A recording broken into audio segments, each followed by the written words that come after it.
Hello guys, I just wanted to take a few minutes to speak about this thing that many people have been asking me in my DMs, and they were wondering how did I get here, like what visa did I use. I've always said I used a spouse visa. I got married in 2018 and then we moved here I think after a year, but I had been here before because we met in 2016. But when it comes to getting a spousal visa, there's a huge advantage when you get a work visa instead. Because with a spouse visa, it needs to be with someone you like. This goes without saying. You can't tell that the person you meet is someone you're going to like. So if you've not met someone and you feel like I really need to go and work abroad, please do not give up. What you need to do is follow up on the procedures that I've been telling you of getting a work visa. Getting a work visa is much easier than getting a spousal visa.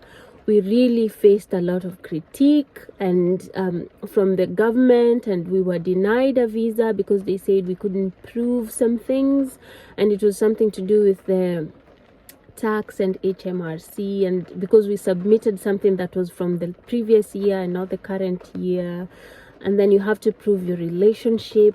So please remember that it's not a must that you have a spousal visa. The work visa is actually much easier because it's your boss who is going to be doing all the work for you.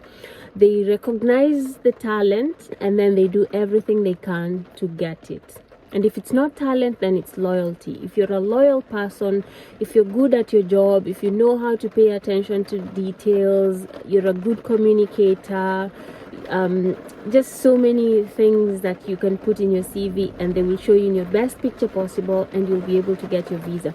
So getting a spousal visa is not easier than getting a work visa. That's the best way to look at it. But if you get a spousal visa, you can get jobs that are less than the minimum required. You know, there's a minimum required that you have to be paid if you're coming here on a work visa, which is good for preventing exploitation. So if I came here as a spouse, there was already a place where I could stay with my in-laws. But if you're coming here on a work visa, you need to be able to afford your life. So for example, I can work as a receptionist in a role that is minimum wage, but you cannot work in that role that is minimum wage because of the salary. It needs to cover your expenses. So please remember these two differences. I don't have much time or much of an agenda. I just wanted to state that and to let you guys know that it doesn't have to be a spousal visa. A work visa is actually much easier to get because it's your boss who is going to be shouldering that. And then I've seen a few adverts where people are speaking about how employers can approach them and then they apply for the visas for the employee. So when an employer recognizes you, they don't actually have to be the ones doing the whole visa application and all that. They can get a company, like there's one called Deal, and this company deals with getting your visa and getting you across here. So easier for the employer now to get talent, foreign talent, and to employ you. So please keep on applying. Do not give up. Yours is coming. What is meant for you will not pass you. That's what someone told me, and then the next day I got a job, you know, because I was going for an interview, and I told her, she's my mentor, she's really nice. I told her I've got an interview and what would you tell me? She told me what is meant for you will not go past you. And it gave me so much confidence at the interview because I knew that if it's mine, it will be mine anyway. So please do not lose your confidence. Do not lose the attitude that you've had from the word go, and keep on applying.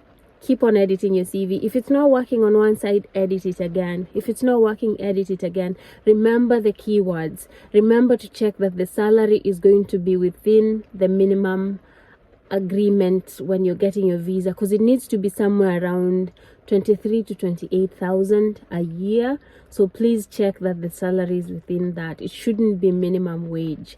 I'm going to try and make another video where I'll tell you about these jobs that are minimum wage and how people get them. But if you want a skilled work visa, it needs to be very well paid, and it needs to be proper a proper salary that someone like me, for example, is not going to be able to get. So that is the UK only. Other countries are different. Every country is different. I'm just speaking about the UK. I'm sitting here in the parking lot waiting for my daughter to come because my husband's going to get her, and there they are, and they're going to say hello. And yeah, thank you for listening, and thank you for subscribing, and I've got more content coming.